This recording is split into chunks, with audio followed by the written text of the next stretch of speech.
Mariah Carey is an American singer, songwriter, record producer, and actress. In 1990, she rose to fame with the release of Vision of Love from her eponymous debut album. The album produced 4 chart-topping singles in the US and began what would become a string of commercially successful albums which solidified the singer as Columbia's highest-selling act. Carey and Boyz II Men spent a record 16 weeks atop the Billboard Hot 100 in 1995-1996 with One Sweet Day, which remains the longest-running #1 song in US chart history. Following a contentious divorce from Sony music head Tommy Mottola, Carey adopted a new image and traversed towards hip-hop with the release of Butterfly, 1997. In 1998, she was honored as the world's best-selling recording artist of the 1990s at the World Music Awards and subsequently named the best-selling female artist of the millennium in 2000. Carey parted with Columbia in 2000, and signed a record-breaking $100 million recording contract with Virgin Records America. In the weeks prior to the release of her film Glitter and its accompanying soundtrack in 2001, she suffered a physical and emotional breakdown and was hospitalized for severe exhaustion. The project was poorly received and led to a general decline in the singer's career. Carey's recording contract was bought out for $50 million by Virgin and she signed a multi-million-dollar deal with Island Records the following year.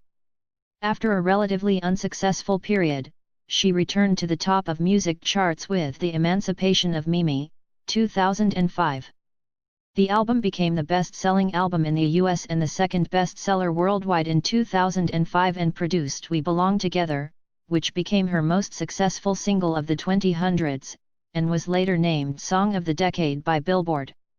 Carey once again ventured into film with a well-received supporting role in Precious, 2009, and was awarded the Breakthrough Performance Award at the Palm Springs International Film Festival. Throughout her career, Carey has sold more than 200 million records worldwide, making her one of the best-selling music artists of all time. According to the RIAA, she is the third best-selling female artist in the United States, with 63.5 million certified albums. With the release of Touch My Body, 2008, Carey gained her 18th #1 single in the United States, more than any other solo artist. In 2012, the singer was ranked second on VH1's list of the 100 Greatest Women in Music. Aside from her commercial accomplishments, Carey has won 5 Grammy Awards, 19 World Music Awards, 11 American Music Awards, and 14 Billboard Music Awards and has been consistently credited with inspiring a generation of singers. Early life. Mariah Carey was born in Huntington, New York. Her father, Alfred Roy Carey, was of African American and Afro-Venezuelan descent, while her mother, Patricia, née Hickey, is of Irish descent. The last name Carey was adopted by her Venezuelan grandfather, Francisco Núñez, after immigrating to New York. Patricia was an occasional opera singer and vocal coach before she met Alfred in 1960. As he began earning a living as an aeronautical engineer, the couple wed later that year, and moved into a small suburb in New York. After their elopement, Patricia's family disowned her for marrying a black man. Carey later explained that growing up, she felt neglected by her maternal family, which affected her greatly. In the years between the births of Carey's older sister Allison and herself, the Carey family struggled within the community due to their ethnicity. Carey's name was derived from the song They Call the Wind Maria, originally from the 1951 Broadway musical Paint Your Wagon. When Carey was 3, her parents divorced. After their separation, Allison moved in with her father, while the other 2 children, Mariah and brother Morgan, remained with their mother. Carey would grow apart from her father, and would later stop seeing him altogether. By the age of 4, Carey recalled that she had begun to sneak the radio under her covers at night, and just sing and try to find peace within the music. During elementary school, she excelled in subjects that she enjoyed, such as music, art, and literature, but did not find interest in others. After several years of financial struggles, Patricia earned enough money to move her family into a stable and more affluent sector in New York. Carey had begun writing poems and adding melodies to them, thus starting as a singer-songwriter while attending Harborfields High School in Green Lawn, New York, where she graduated in 1987. Carey excelled in her music, and demonstrated usage of the whistle register, though only beginning to master and control it through her training with her mother. Though introducing her daughter to classical opera, Patricia never pressured her to pursue a career in it, as she never seemed interested. Carey recalled that she kept her singer-songwriter works a secret and noted that Patricia had never been a pushy mom. She never said, "Give it more of an operatic feel. I respect opera like crazy, but it didn't influence me." While in high school, Carey began writing songs with Gavin Christopher. They needed an assistant who could play the keyboard. We called someone and he couldn't come, so by accident we stumbled upon Ben Margulies. Ben came to the studio, and he really couldn't play the keyboards very well. He was really more of a drummer, but after that day, we kept in touch, and we sort of clicked as writers. Carey and Christopher began writing and composing songs in the basement of his father's store during Carey's senior year. After composing their first song together, Here We Go Round Again, which Carey described as having a Motown vibe, they continued writing material for a full-length demo. She began living in a one-bedroom apartment in Manhattan, which she shared with 4 other female students. Carey worked as a waitress for various restaurants, usually getting fired after 2 weeks. While requiring work to pay for her rent, Carey still had musical ambitions, as she continued working late into the night with Margulies in hopes of completing a demo. After completing her 4-song demo tape, Carey attempted to pass it to music labels, but failed each time. Shortly thereafter, she was introduced to rising pop singer Brenda K. Starr. Career 1988–1992, Mariah Carey and Emotions. As Starr's friendship with Carey grew, so did her interest in helping Carey succeed in the industry. In December 1988, Carey accompanied Starr to a record executives gala, where she handed her demo tape to the head of Columbia Records, Tommy Mottola, who listened to it on his way back home. After the first 2 songs, he was interested in her. Later, after searching for Carey for 2 weeks, he immediately signed her and began mapping out her commercial debut. While she maintained that she wanted to continue working with Margulies, Mottola enlisted top producers of the time, including Rick Wake, Narada Michael Walden and Rhett Lawrence. Mottola and the staff at Columbia had planned to market Carey as their main female pop artist, competing with Whitney Houston and Madonna, signed to Arista and Sire Records respectively. After the completion of her debut album, Mariah Carey, Columbia spent more than $1 million promoting it. Despite a weak start, the album eventually reached the top of the Billboard 200, after Carey's exposure at the 33rd Annual Grammy Awards. Mariah Carey stayed atop the charts for 11 consecutive weeks, and she won the Best New Artist, and Best Female Pop Vocal Performance awards for her single Vision of Love. In addition to Vision of Love, the album yielded the Billboard Hot 100 #1 singles Love Takes Time, Someday, and I Don't Wanna Cry. Carey became the first artist since the Jackson 5 to have its first 4 singles reach #1. Mariah Carey finished as the best-selling album in the United States in 1991, while totaling sales of over 15 million copies. Carey began recording her second studio album, Emotions, in 1991. She described it as a homage to Motown soul music, as she felt the need to pay tribute to the type of music that had influenced her as a child. For the project, Carey worked with Walter Afanasieff, who only had a small role on her debut, as well as Robert Clivillés and David Cole, from the dance group C&C Music Factory. Carey's relationship with Margulies deteriorated over a personal contract Carey had signed with him before signing the record deal with Columbia, agreeing to split not only the songwriter royalties from the songs, but half of her earnings as well.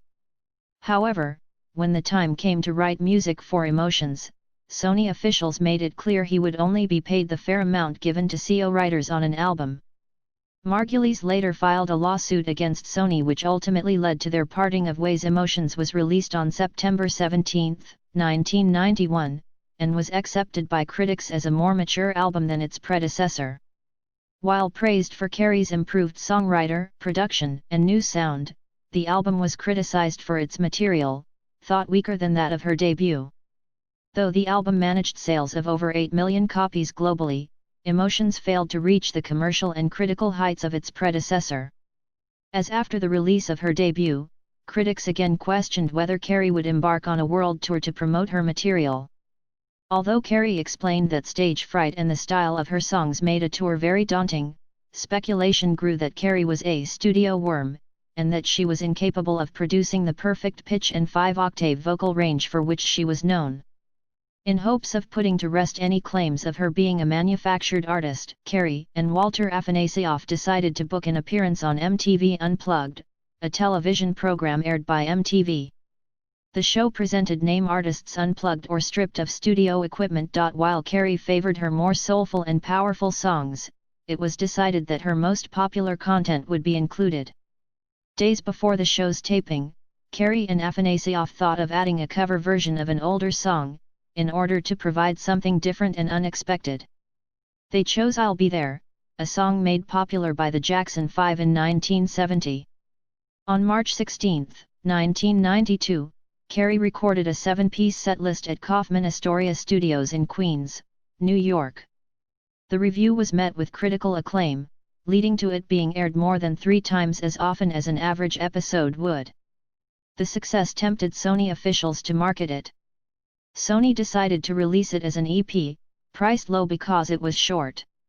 The EP proved to be a success, contrary to critics and speculations that Carey was just a studio artist, and was given a triple platinum certification by the Recording Industry Association of America, RIAA, and managed gold and platinum certifications in several European markets.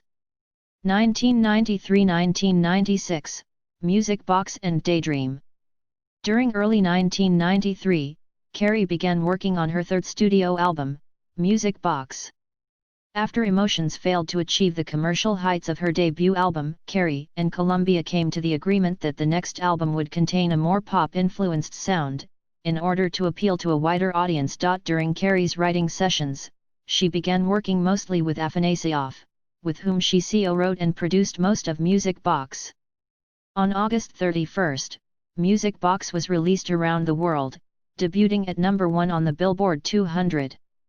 The album was met with mixed reception from music critics. While many praised the album's pop influence and strong content, others felt that Carey made less usage of her acclaimed vocal range. Ron Wynn from AllMusic described Carey's different form of singing on the album. It was wise for Carey to display other elements of her approach, but sometimes excessive spirit is preferable to an absence of passion. The album's second single, Hero, would eventually come to be one of Carey's most popular and inspirational songs of her career. The song became Carey's 8th chart topper in the United States and began expanding Carey's popularity throughout Europe. With the release of the album's third single, Carey achieved several career milestones. Her cover of Bad Fingers Without You became her first number 1 single in Germany, Sweden, and the United Kingdom. Music Box spent prolonged periods at number 1 on the album charts of several countries, and eventually became one of the best-selling albums of all time, with worldwide sales of over 32 million copies. After declining to tour for her past 2 albums, Carey agreed to embark on a short stateside string of concerts, titled the Music Box Tour. Spanning only 6 dates across North America, the short but successful tour was a large step for Carey, who dreaded the hassle of touring.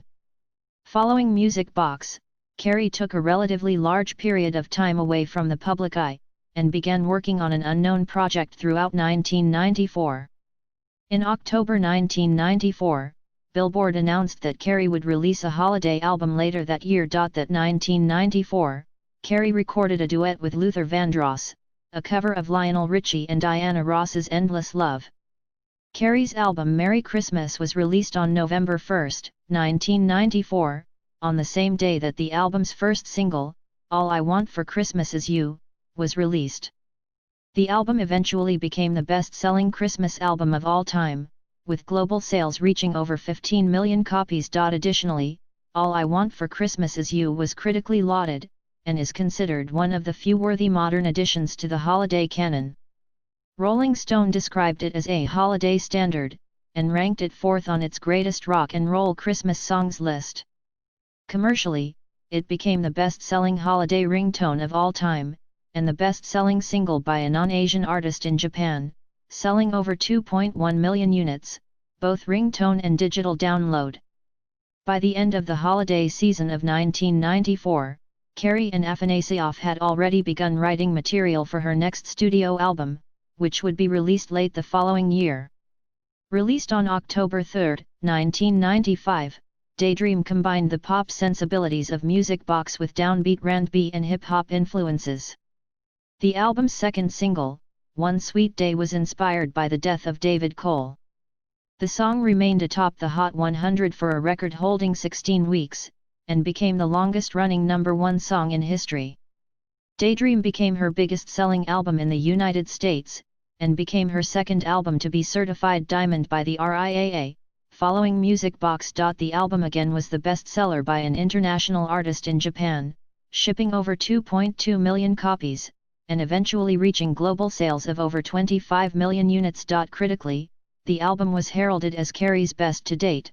The New York Times named it one of 1995's best albums, and wrote, "Best cuts bring R&B candy making to a new peak of textural refinement.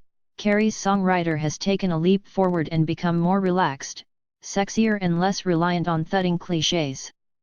Carey once again opted to embark on a short world tour titled Daydream World Tour. It had 7 dates, 3 in Japan and 4 throughout Europe. When tickets went on sale, Carey set records when all 150,000 tickets for her 3 shows at Japan's largest stadium, Tokyo Dome, sold out in under 3 hours, breaking the previous record held by the Rolling Stones. Due to the album's success, Carey won 2 awards at the American Music Awards for her solo efforts, Favorite Pop/Rock Female Artist and Favorite Soul/R&B Female Artist. Daydream and its singles were respectively nominated in 6 categories at the 38th Grammy Awards. Carey, along with Boyz II Men, opened the event with a performance of One Sweet Day. However, Carey did not receive any award, prompting her to comment, "What can you do? I will never be disappointed again. After I sat through the whole show and didn't win once, I can handle anything." In 1995, due to Daydream's enormous Japanese sales, Billboard declared Carey the Overseas Artist of the Year in Japan. 1997-2000, New Image and Independence, Butterfly, and Rainbow. With her following albums, Carey began to take more initiative and control with her music, and started infusing more genres into her work. For Butterfly, she sought to work with other producers and writers other than Afanasieff, such as Sean Combs, Kamal Farid, Missy Elliott, and Jean-Claude Oliver and Samuel Barnes from Track Masters. During the album's recording, Carey and Mottola separated, with Carey citing it as her way of achieving freedom, and a new lease on life. Aside from the album's different approach, critics took notice of Carey's altered style of singing, which she described as breathy vocals. Her newfound style of singing was met with mixed reception. Some critics felt this was a sign of maturity, that she did not feel the need to always show off her upper range, while others felt it was a sign of her weakening and waning voice. The album's lead single, Honey, and its accompanying music video, introduced a more overtly sexual image than Carey had ever demonstrated, and furthered reports of her freedom from Mottola. Carey believed that her image was not that much of a departure from what I've done in the past. "It's not like I went psycho and thought I would be a rapper. Personally, this album is about doing whatever the hell I wanted to do." Reviews for Butterfly were generally positive. Rolling Stone wrote, "It's not as if Carey has totally dispensed with her old saccharine, Houston-style balladry, but the predominant mood of Butterfly is one of coolly erotic reverie." AllMusic editor Stephen Thomas Erlewine described Carey's vocals as sultrier and more controlled than ever, and heralded Butterfly as one of her best records, and illustrates that Carey continues to improve and refine her music, which makes her a rarity among her 90s peers. The album was a commercial success, although not to the degree of her previous albums Mariah Carey, Music Box and Daydream. Carey began developing other projects during the late 1990s. On April 14, 1998, Carey participated in the VH1 Divas benefit concert, where she sang alongside Aretha Franklin, Celine Dion, Shania Twain, Gloria Estefan, and Carole King. Carey had begun developing a film project, All That Glitters, later retitled to simply Glitter, and wrote songs for other projects, such as Men in Black, 1997, and How the Grinch Stole Christmas, 2000. After Glitter fell into developmental hell, Carey postponed the project, and began writing material for a new album. Sony Music executives wanted her to prepare a greatest hits collection in time for the holiday season. They wanted to release an album that featured her #1 singles in the United States, and her international chart toppers on the European versions, without any new material, while Carey felt that a compilation album should reflect on her most personal songs, not just her most commercial.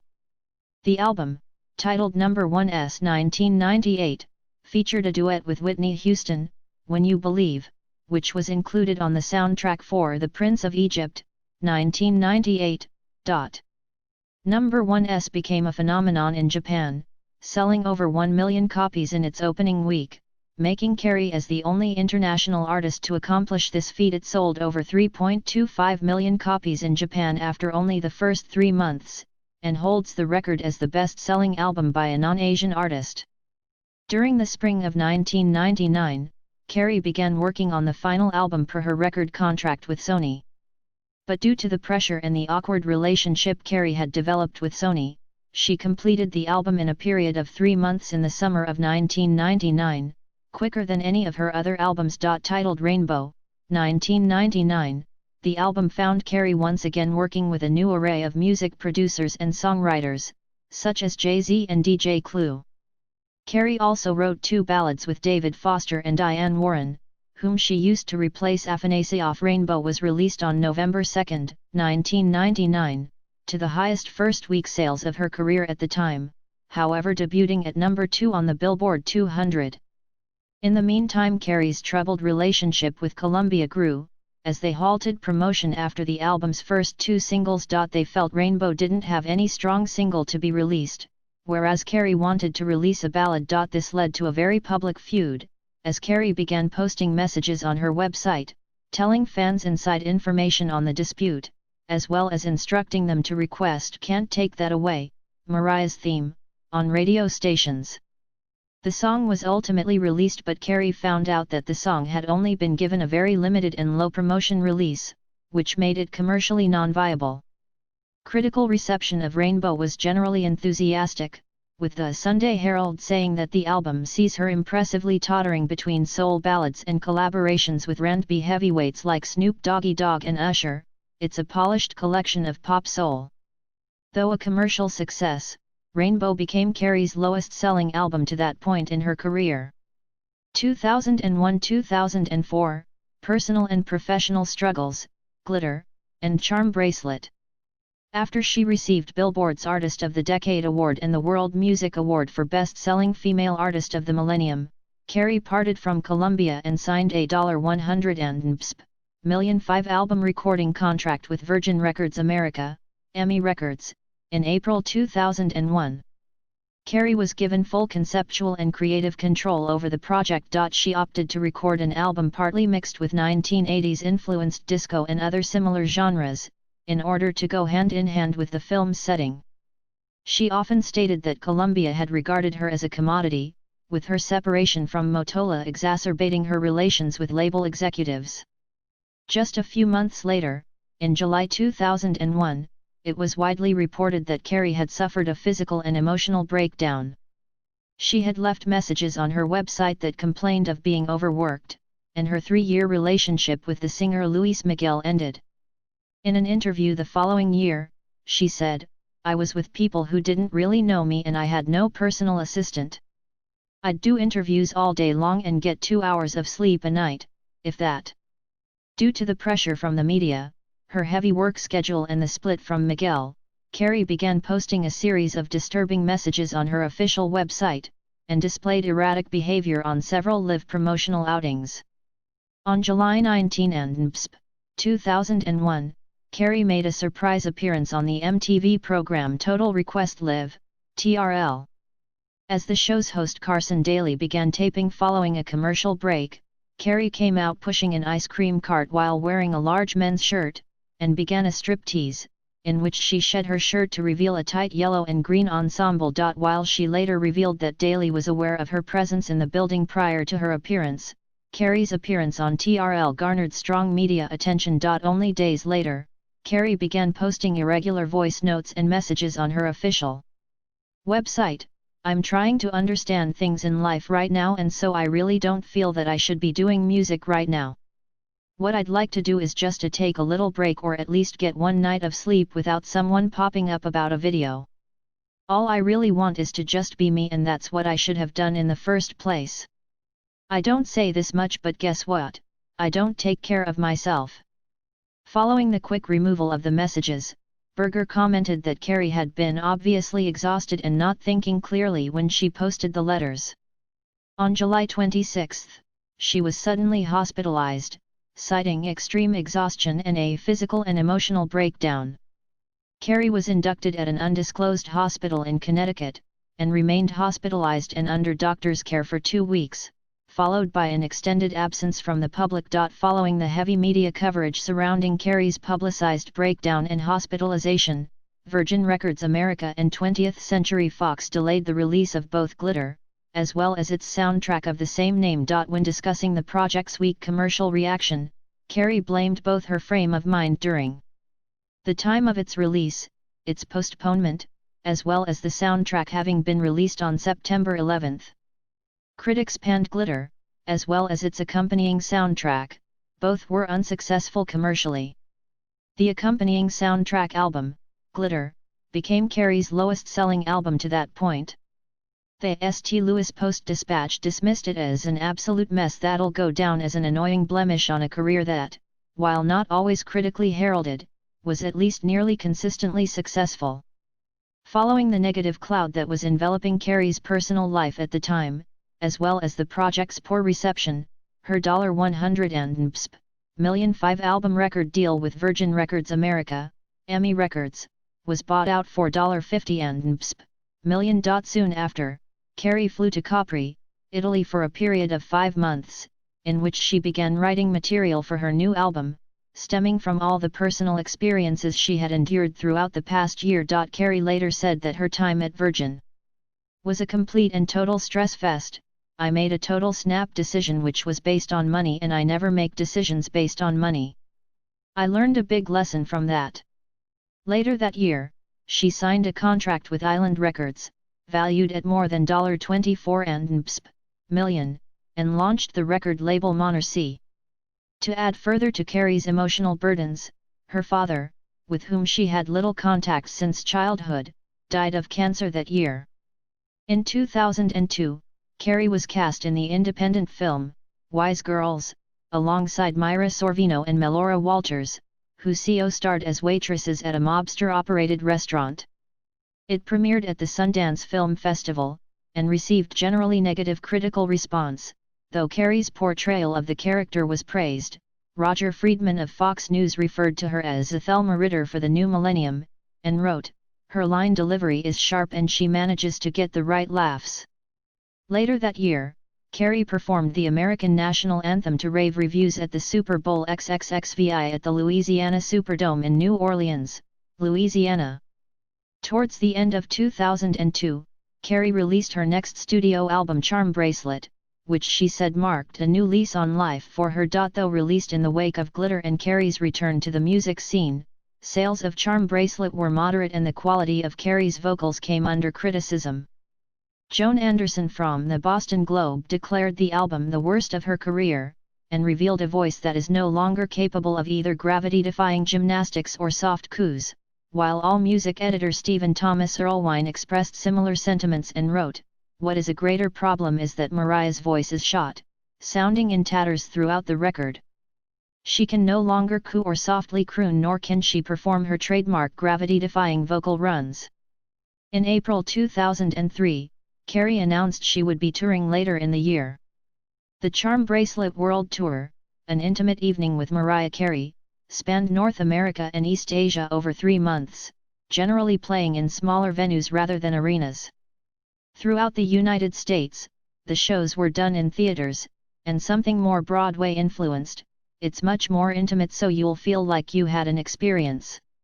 You experience a night with me. However, while smaller productions were booked throughout the tour's stateside leg, Carey performed at stadiums in Asia and Europe, performing for a crowd of over 35,000 in Manila, 50,000 in Malaysia, and to over 70,000 people in China. In the United Kingdom, it became Carey's first tour to feature shows outside London, booking arena stops in Glasgow, Birmingham, and Manchester. Charm Bracelet World Tour, an intimate evening with Mariah Carey, garnered generally positive reviews from music critics and concert-goers, with many complimenting the quality of Carey's live vocals, as well as the production as a whole. 2005-2007, resurgence with The Emancipation of Mimi. Throughout 2004, Carey focused on composing material for her 10th studio album, The Emancipation of Mimi, 2005. The album found Carey working predominantly with Jermaine Dupri, as well as Brian Michael Cox, Manuel Seal, The Neptunes, and Kanye West. The album debuted atop the charts in several countries, and was warmly accepted by critics. Caroline Sullivan of The Guardian defined it as cool, focused, and urban, some of the first Mariah Carey tunes in years which I wouldn't have to be paid to listen to again, while USA Today's Alyssa Gardner wrote, the ballads and mid-tempo numbers that truly reflect the renewed confidence of a songbird who has taken her shots and kept on flying. The album's second single, We Belong Together, became a career-redefining song for Carey, at a point when many critics had considered her career over. Music critics heralded the song as her return to form, as well as the return of the voice, while many felt it would revive faith in Carey's potential as a balladeer.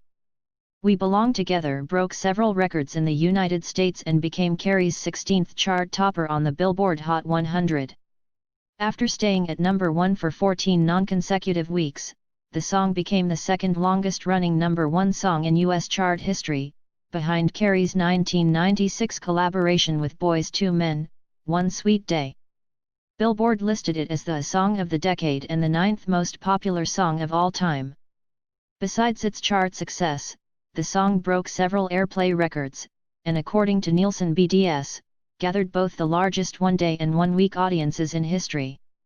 During the week of September 25, 2005, Carey set another record, becoming the first female to occupy the first 2 spots atop the Hot 100, as We Belong Together remained at number 1, and her next single, Shake It Off, moved into the number 2 spot. Ashanti had topped the chart in 2002 while being a featured singer on the number 2 single. On the Billboard Hot 100 year-end chart of 2005, the song was declared the number 1 song, a career first for Carey. Billboard listed We Belong Together 9th on the Billboard Hot 100 all-time top songs and was declared the most popular song of the 2010s decade by Billboard.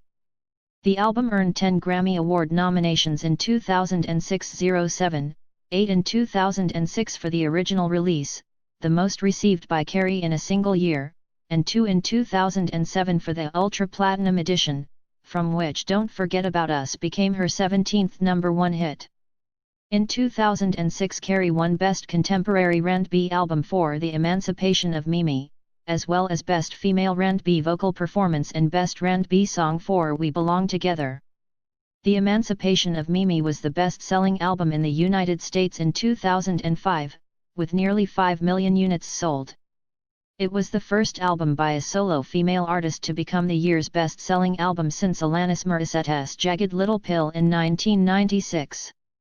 At the end of 2005, the IFPI reported that The Emancipation of Mimi had sold more than 7.7 million copies globally, and was the second best-selling album of the year after Coldplay's Zand Y.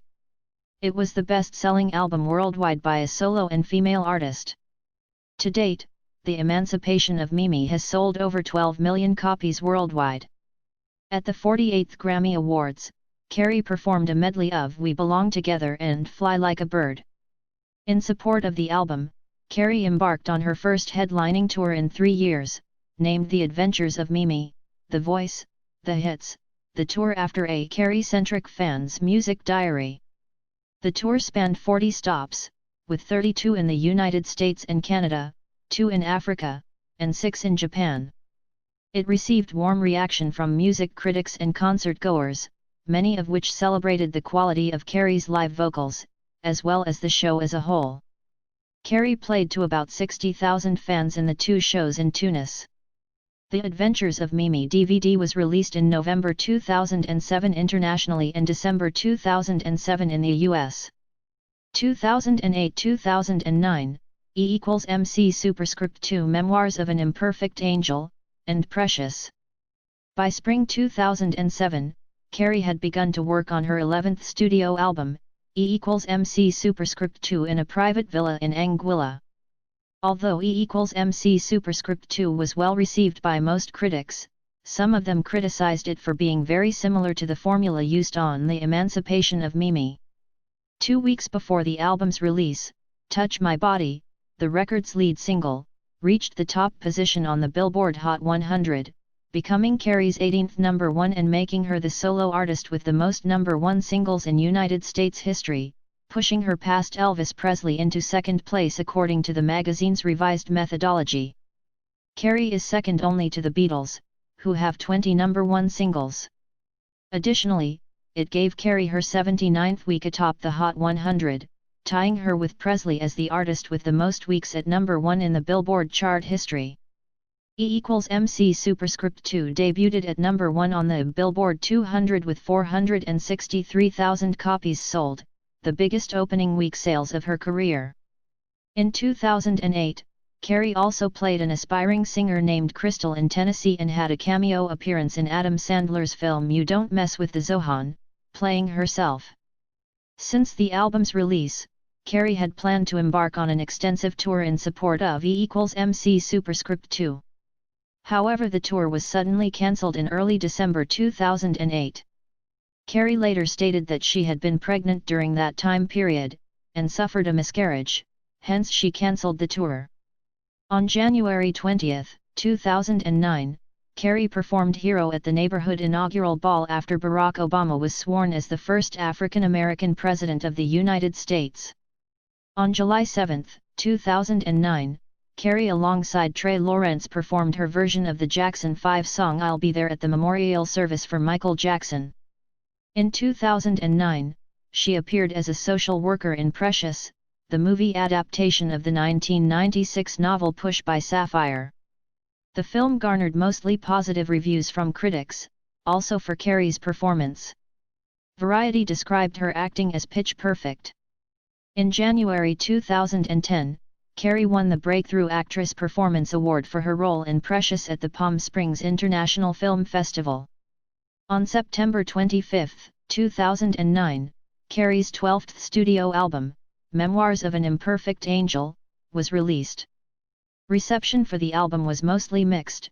Stephen Thomas Erlewine of AllMusic called it her most interesting album in a decade, while John Caramanica from the New York Times criticized Carey's vocal performances, decrying her overuse of her softer vocal registers at the expense of her more powerful lower and upper registers.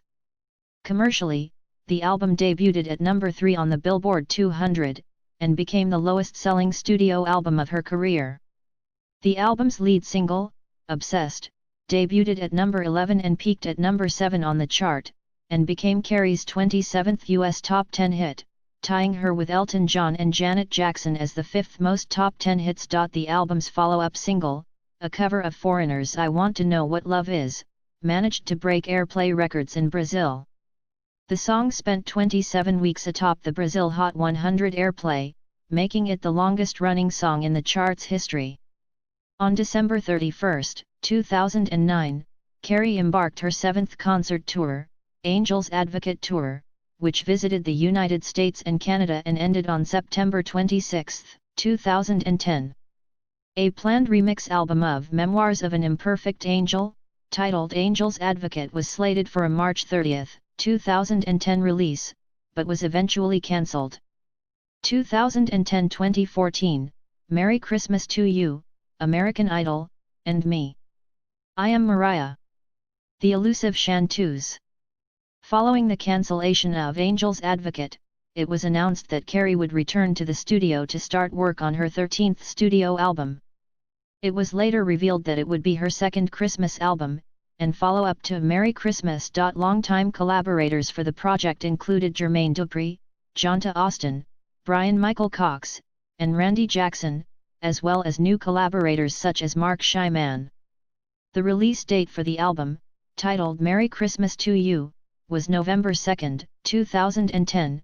The track list included 6 new songs as well as a remix of All I Want for Christmas Is You.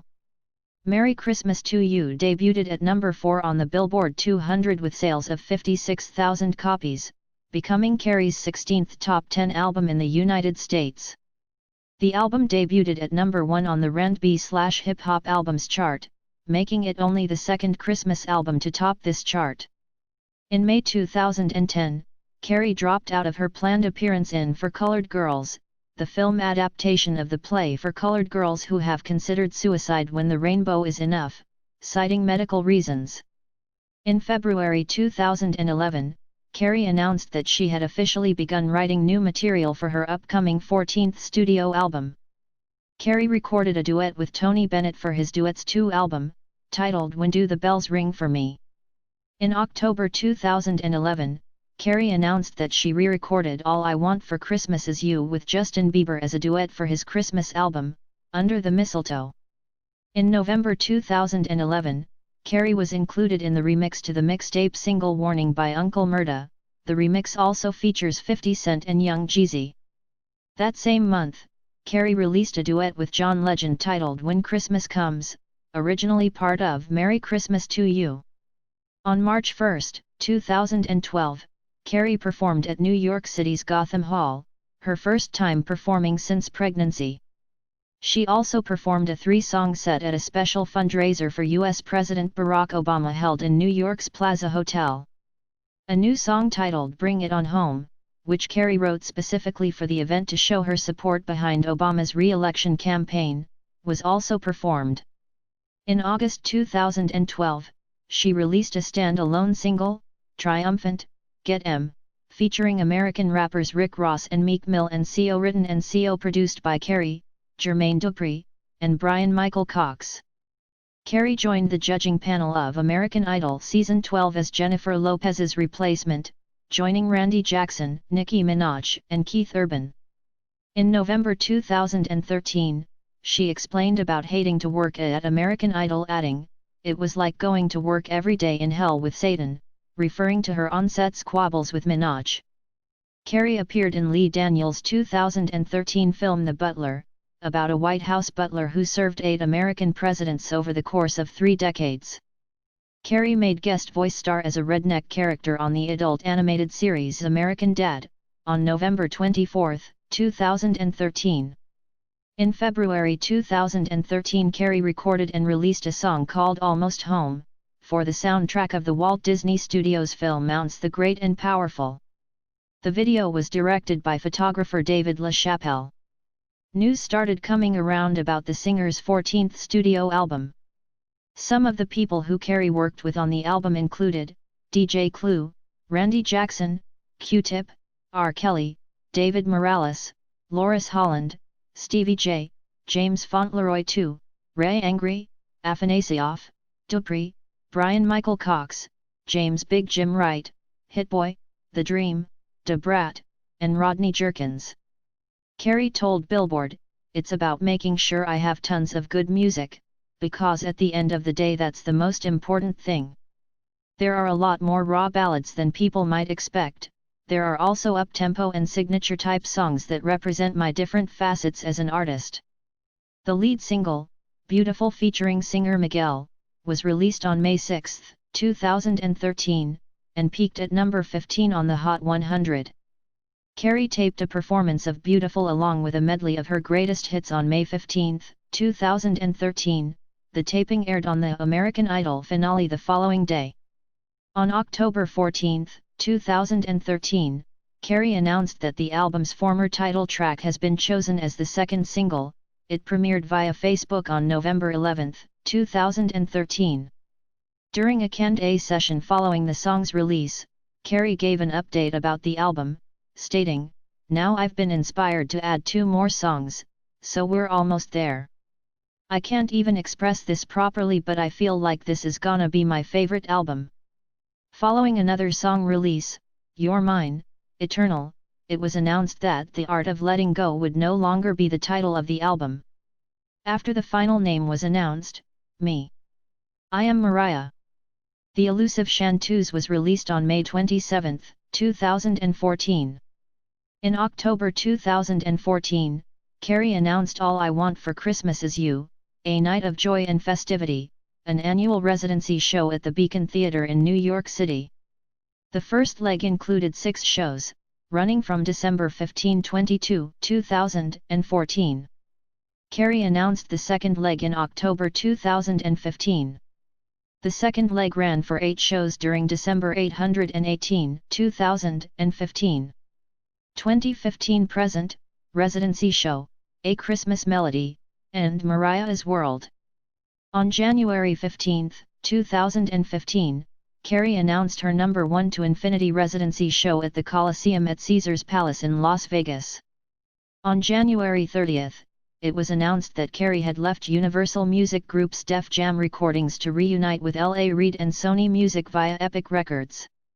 To coincide with the residency, Carey released number 1 to Infinity, a greatest hits compilation album which contains all of her 18 Billboard Hot 100 number 1 singles, along with a new recording, Infinity, which was released as a single on April 27.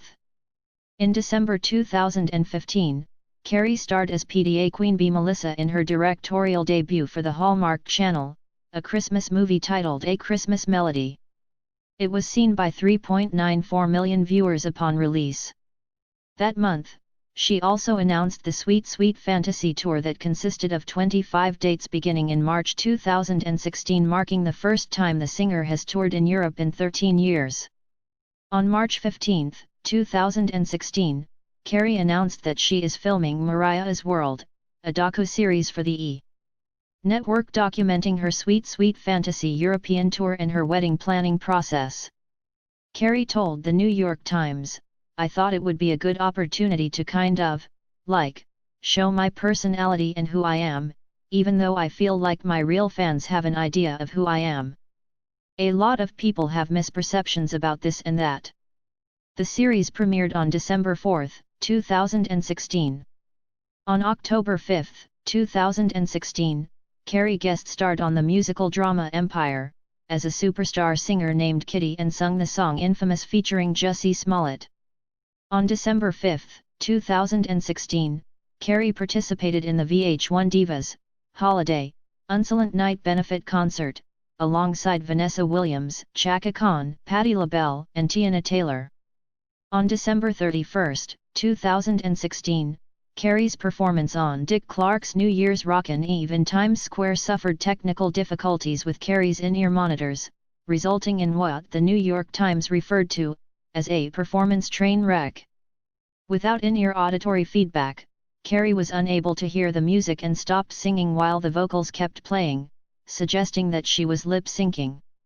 Carey's representatives and Dick Clark Productions each denied blame for the incident. Philanthropy and other activities. Carey is a philanthropist who has been involved with several charitable organizations.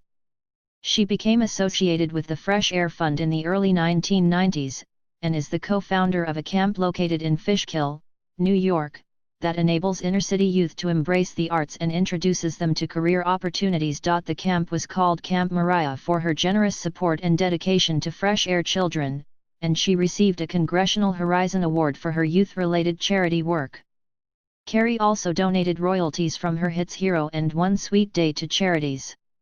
She is well known nationally for her work with the Make-A-Wish Foundation in granting the wishes of children with life-threatening illnesses, and in November 2006 she was awarded the foundation's Wish Idol for her extraordinary generosity and her many wish-granting achievements. Carey has volunteered for the New York City Police Athletic League and contributed to the Obstetrics Department of New York Presbyterian Hospital Cornell Medical Center. A percentage of the sales of MTV Unplugged was donated to various other charities. In 2008, Carey was named Hunger Ambassador of the World Hunger Relief Movement. In February 2010, the song 100%, which was originally written and recorded for the film Precious, was used as one of the theme songs for the 2010 Winter Olympics, with all money proceeds going to Team USA. One of Carey's most high-profile benefit concert appearances was on VH1's 1998 Divas Live special, during which she performed alongside other female singers in support of the Save the Music Foundation. The concert was a ratings success, and Carey participated in the Divas 2000 special. In 2007, the Save the Music Foundation honored Carey at their 10th gala event for her support towards the foundation since its inception. She appeared at the America, a tribute to heroes nationally televised fundraiser in the aftermath of the September 11 attacks, and in December 2001, she performed before peacekeeping troops in Kosovo. Carey hosted the CBS television special At Home for the Holidays, which documented real-life stories of adopted children and foster families. In 2005, Carey performed for Live Aid in London and at the Hurricane Katrina Relief Telethon Shelter from the Storm. In August 2008, Carey and other singers recorded the charity single, Just Stand Up, produced by Babyface and L.A. Reid, to support Stand Up to Cancer. In 2008, Carey performed in a New Year's Eve concert for the family of Libyan dictator Muammar Gaddafi, something she later claimed to feel horrible and embarrassed to have participated in.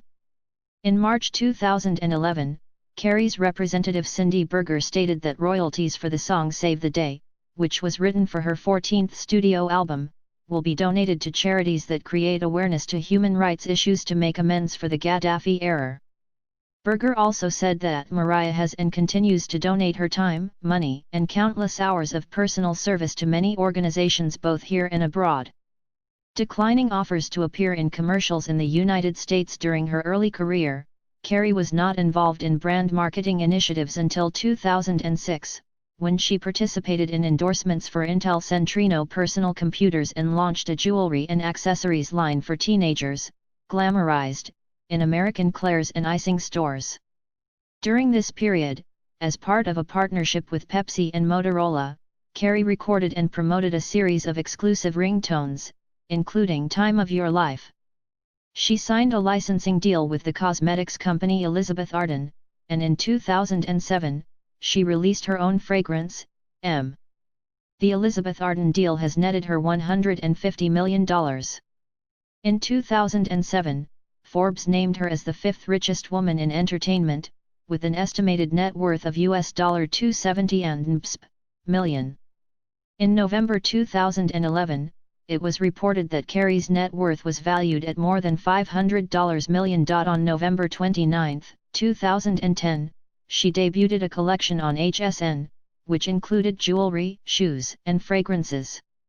In November 2011, Carey was announced as the new global ambassador for Jenny Craig, following her weight loss with the program after giving birth to fraternal twins in April.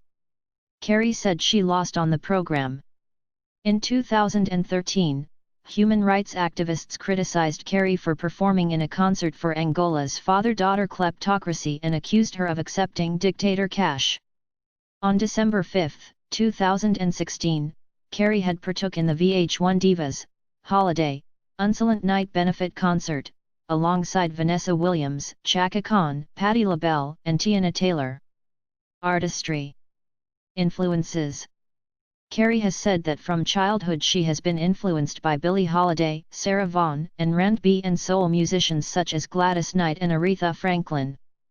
Her music contains strong influences of gospel music, and she credits the Clark sisters, Shirley Caesar, and Edwin Hawkins as the most influential in her early years. When Carey incorporated hip-hop into her sound, speculation arose that she was making an attempt to take advantage of the genre's popularity, but she told Newsweek, "People just don't understand. I grew up with this music." She has expressed appreciation for rappers such as the Sugar Hill Gang, Eric B. and Rakim, the Wu-Tang Clan, the Notorious B.I.G. and Mobb Deep, with whom she collaborated on the single The Roof, Back in Time, 1998. Carey was heavily influenced by Minnie Riperton, and began experimenting with the whistle register due to her original practice of the range. During Carey's career, her vocal and musical style, along with her level of success, has been compared to Whitney Houston, who she has also cited as an influence, and Celine Dion. Carey and her peers, according to Gary Mulholland, are the princesses of Wales, virtuoso vocalists who blend chart-oriented pop with mature more torch song. Author and writer Lucy O'Brien attributed the comeback of Barbra Streisand's old-fashioned showgirl to Carey and Dion, and described them and Houston as groomed, airbrushed and overblown to perfection. Carey's musical transition and use of more revealing clothing during the late 1990s were, in part, initiated to distance herself from this image, and she subsequently said that most of her early work was schmaltzy more. Some have noted that unlike Houston and Dion, Carey writes and produces her own songs. Musical style. Love is the subject of the majority of Carey's lyrics, although she has written about themes such as racism, social alienation, death, world hunger, and spirituality. She has said that much of her work is partly autobiographical, but Time magazine wrote, "If only Mariah Carey's music had the drama of her life." Her songs are often sugary and artificial NutraSweet soul. But her life has passion and conflict, applying it to the first stages of her career. He commented that as her albums progressed, so too her songwriter and music blossomed into more mature and meaningful material. Jim Faber of the New York Daily News made similar comments. For Carey, vocalizing is all about the performance, not the emotions that inspired it. Singing, to her, represents a physical challenge, not an emotional unburdening. While reviewing Music Box, Stephen Holden from Rolling Stone commented that Carey sang with sustained passion, while Arian Berger of Entertainment Weekly wrote that during some vocal moments, Carey becomes too overwhelmed to put her passion into words. In 2001, The Village Voice wrote in regards to what they considered Carey's centerless ballads, writing, "Carey's Strawberry Shortcake Soul still provides the template with which teen pop cuties draw curlicues around those centerless Diane Warren ballads. It's largely because of Bleach that the new R&B demands a greater range of emotional expression, smarter poetry, more from the gut testifying, and less sick unnecessary notes than the squeaky clean and just plain squeaky." Mariah era.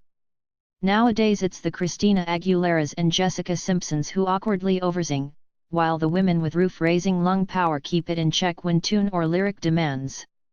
Carey's output makes use of electronic instruments such as drum machines, keyboards and synthesizers. Many of her songs contain piano-driven melodies, as she was given piano lessons when she was 6 years old. Carey said that she cannot read sheet music and prefers to collaborate with a pianist when composing her material, but feels that it is easier to experiment with faster and less conventional melodies and chord progressions using this technique. While Carey learned to play the piano at a young age, and incorporates several ranges of production and instrumentation into her music, she has maintained that her voice has always been her most important asset. "My voice is my instrument, it always has been." Carey began commissioning remixes of her material early in her career and helped to spearhead the practice of recording entirely new vocals for remixes. Disc jockey David Morales has collaborated with Carey on several occasions, starting with Dream Lover, 1993, which popularized the tradition of remixing R&B songs into house records, and which Slant magazine named one of the greatest dance songs of all time.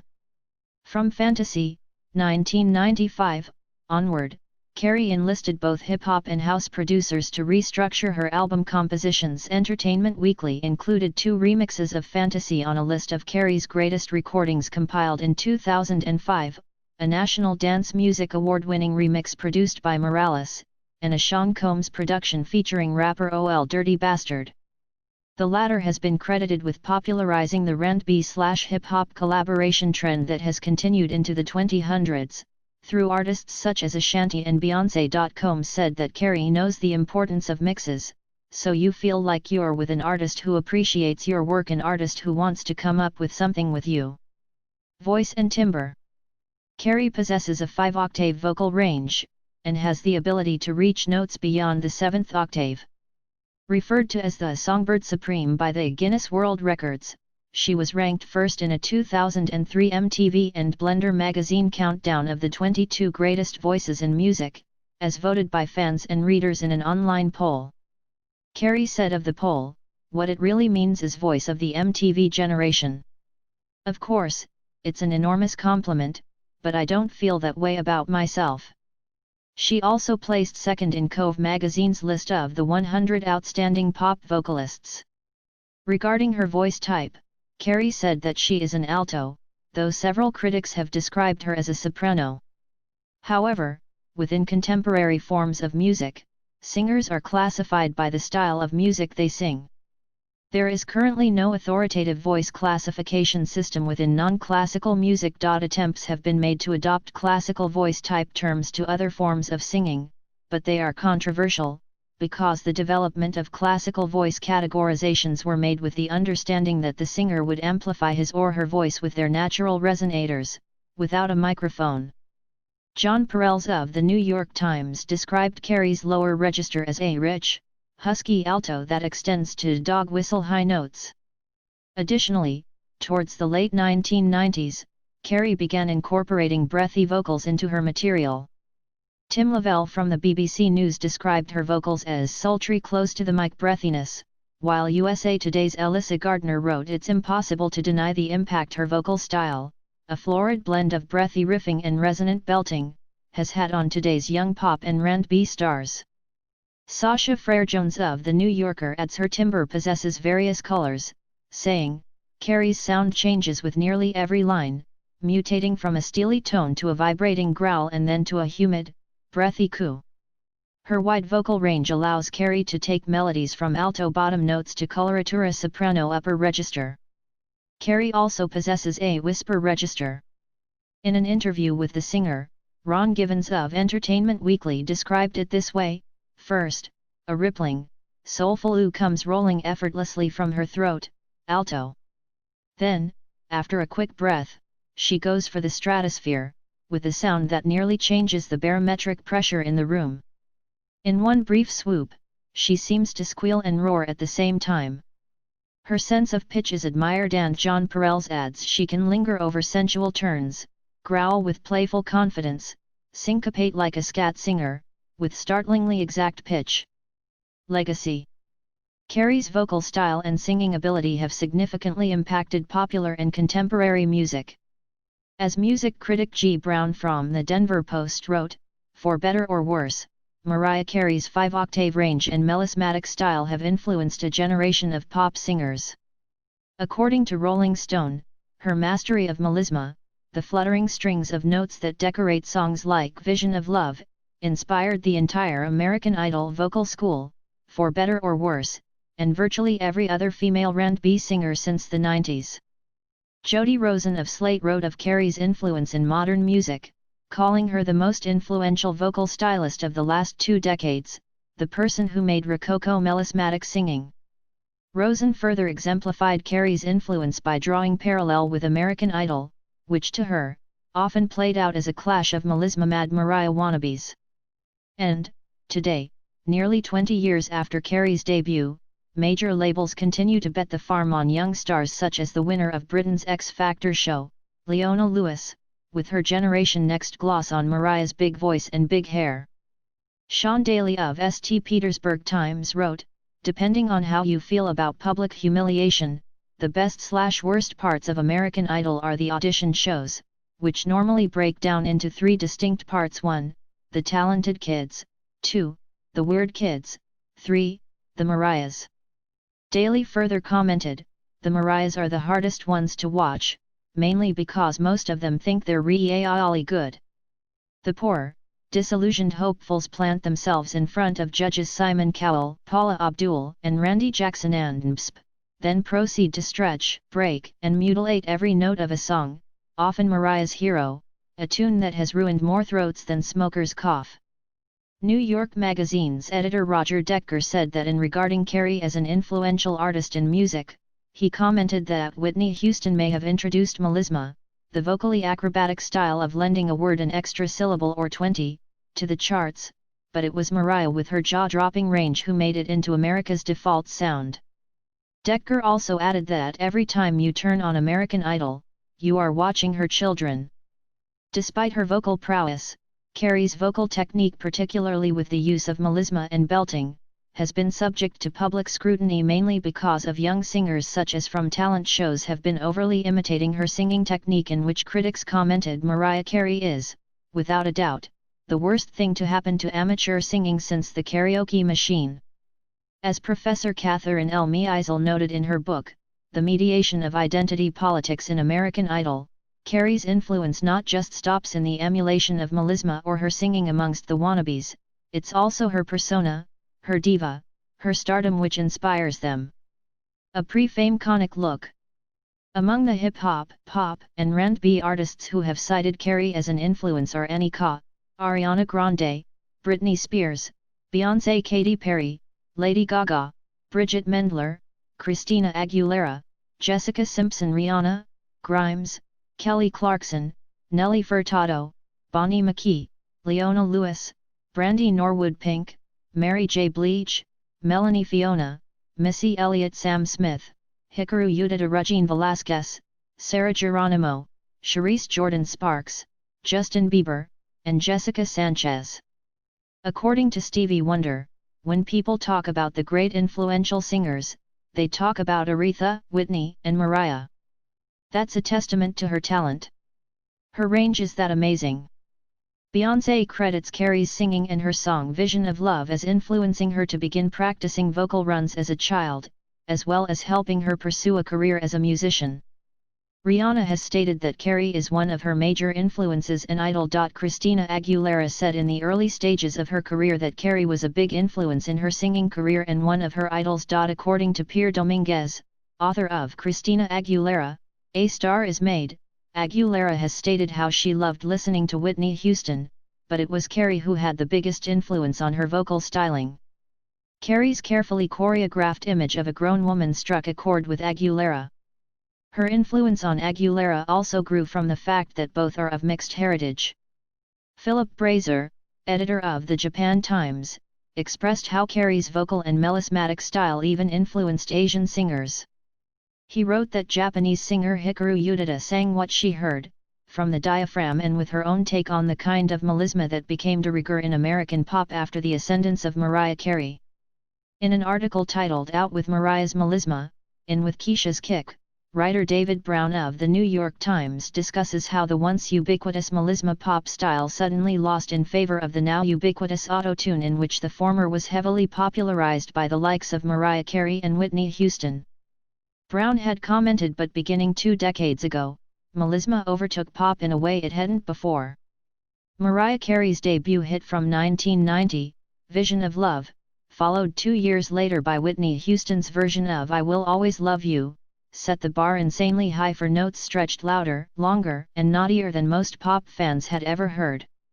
Brown further added a subsequent generation of singers, including Ms. Aguilera, Jennifer Hudson, and Beyoncé, built their careers around melisma. Men like Brian McKnight and Teresa also indulged in it, but women tended to dominate the form. Carey is also credited for introducing R&B and hip-hop into mainstream pop culture, and for popularizing rap as a featuring act through her post-1995 songs. Sasha Frere-Jones, editor of The New Yorker, commented, "It became standard for R&B/hip-hop stars like Missy Elliott and Beyoncé to combine melodies with rapped verses. And young white pop stars including Britney Spears, Jessica Simpson, Christina Aguilera, and NSYNC have spent much of the past 10 years making pop music that is unmistakably R&B." Moreover, Jones concludes that Carey's idea of pairing a female songbird with the leading male MCs of hip-hop changed R&B and, eventually, all of pop. Although now anyone is free to use this idea, the success of the emancipation of Mimi suggests that it still belongs to Carey.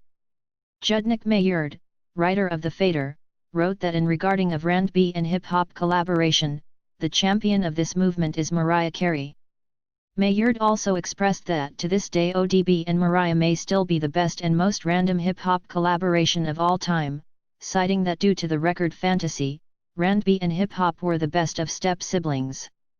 Khalifa Sunna of the New York Times wrote, "In the mid-1990s Ms. Carey pioneered a subgenre that some people call the thug love duet. Nowadays clean-cut pop stars are expected to collaborate with roughneck rappers, but when Ms. Carey teamed up with OL Dirty Bastard, of the Wu-Tang Clan, for the 1995 hit Fantasy remix, it was a surprise, and a smash. Aside from her pop culture and musical influence, Carey is credited for releasing a classic Christmas song called All I Want for Christmas Is You. In a retrospective look at Carey's career, Sasha Frere-Jones of The New Yorker said, "The charming song was one of Carey's biggest accomplishments, calling it one of the few worthy modern additions to the holiday canon." Rolling Stone ranked All I Want for Christmas Is You fourth on its greatest rock and roll Christmas songs list, calling it a holiday standard. In a review of her greatest hits album, Devon Powers of Pop Matters writes that she has influenced countless female vocalists after her. At 32, she is already a living legend even if she never sings another note. While reviewing a concert of Carey in Sydney, Elise Vout of MTV Australia wrote that it's not amazing choreography or high production value you're going to see, it's the larger-than-life personality, unique voice, and legend that is Mariah Carey. Personal life. Carey began dating Tommy Mottola while recording Music Box, and married him on June 5, 1993. After the release of Daydream in 1995 and the success that followed, Carey began focusing on her personal life, which was a constant struggle at the time. Carey's relationship with Mottola began to deteriorate, due to their growing creative differences in terms of her albums, as well as his controlling nature. On May 30, 1997, the couple announced their separation, with their divorce finalized by the time Mottola remarried on December 2, 2000. Carey was in a 3-year relationship with singer Luis Miguel from 1998 to 2001.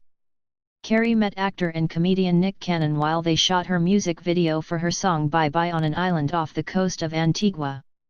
On April 30, 2008, Carey married Cannon in the Bahamas.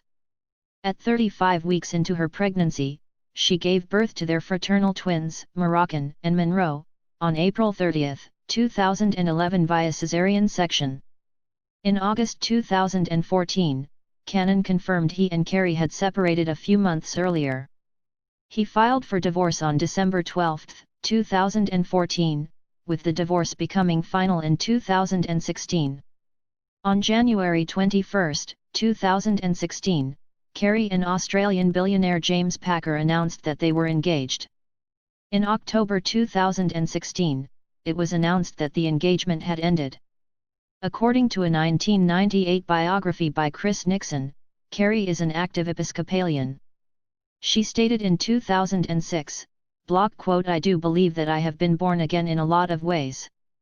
I think what I've changed are my priorities and my relationships with God. I feel the difference when I don't have my private moments to pray. I'm a fighter, but I learned that I'm not in charge. Whatever God wants to happen is what's going to happen. I feel like I've had endless second, third, fourth, fifth and sixth chances.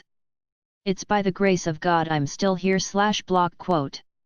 Awards and honors. Throughout Carey's career, she has collected many honors and awards, including the World Music Awards Best-Selling Female Artist of the Millennium, the Grammys Best New Artist in 1991, and Billboard's Special Achievement Award for the Artist of the Decade during the 1990s. In a career spanning over 20 years, Carey has sold over 200 million records worldwide, making her one of the biggest-selling artists in music history. Carey is ranked as the best-selling female artist of the Nielsen SoundScan era, with over 52.5 million copies sold. Carey was ranked first in MTV and Blender magazine's 2003 countdown of the 22 greatest voices in music, and was placed second in Cove magazine's list of the 100 outstanding pop vocalists. Aside from her voice, she has become known for her songwriter. Yahoo Music editor Jason Ankeny wrote, "She earned frequent comparison to rivals Whitney Houston and Celine Dion, but did them both one better by composing all of her own material." According to Billboard magazine, she was the most successful artist of the 1990s in the United States.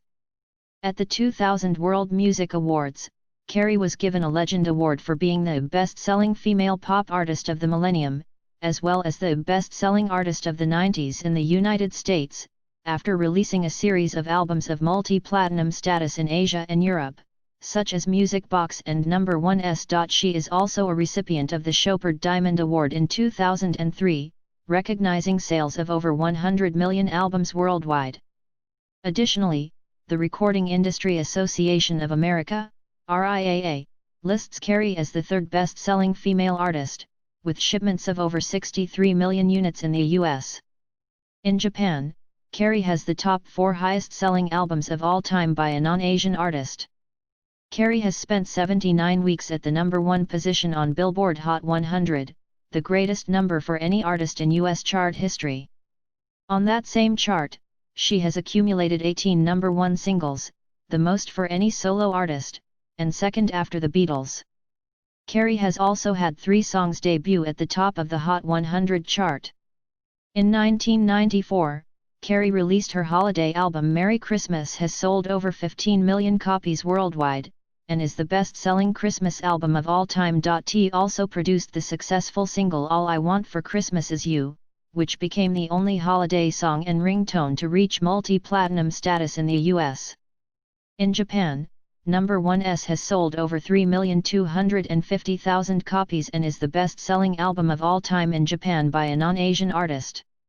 Her hit single One Sweet Day, which featured Boyz II Men, spent 16 consecutive weeks at the top of Billboard's Hot 100 chart in 1996, setting the record for the most weeks atop the Hot 100 chart in history. After Carey's success in Asia with Merry Christmas, Billboard estimated Carey as the all-time best-selling international artist in Japan. In 2008, Billboard listed We Belong Together 9th on the Billboard Hot 100 all-time top songs and second on top Billboard Hot 100 R&B/hip hop songs. The song was also declared the most popular song of the 2000s decade by Billboard. In 2009, Carey's cover of Foreigner's song I Want to Know What Love Is became the longest-running number 1 song in Brazilian singles chart history, spending 27 consecutive weeks at number 1. Additionally, Carey has had 3 songs debut at number 1 on the Billboard Hot 100, Fantasy, One Sweet Day and Honey, making her the artist with the most number 1 debuts in the chart's 52-year history. Also, she is the first female artist to debut at number 1 in the US with Fantasy. In 2010, Carey's 13th album and second Christmas album, Merry Christmas to You, debuted at number 1 on the R&B/hip hop albums chart, making it only the second Christmas album to top that chart. On November 19, 2010, Billboard magazine named Carey in their top 50 R&B/hip hop artists of the past 25 years chart at number 4. In 2012, Carey was ranked second on VH1's list of the 100 greatest women in music. Billboard magazine ranks her at number 5 on the Billboard Hot 100 all-time top artists, making Carey the second most successful female artist in the history of the Billboard Hot 100 chart. In August 2015, Carey was honored with a star on the Hollywood Walk of Fame.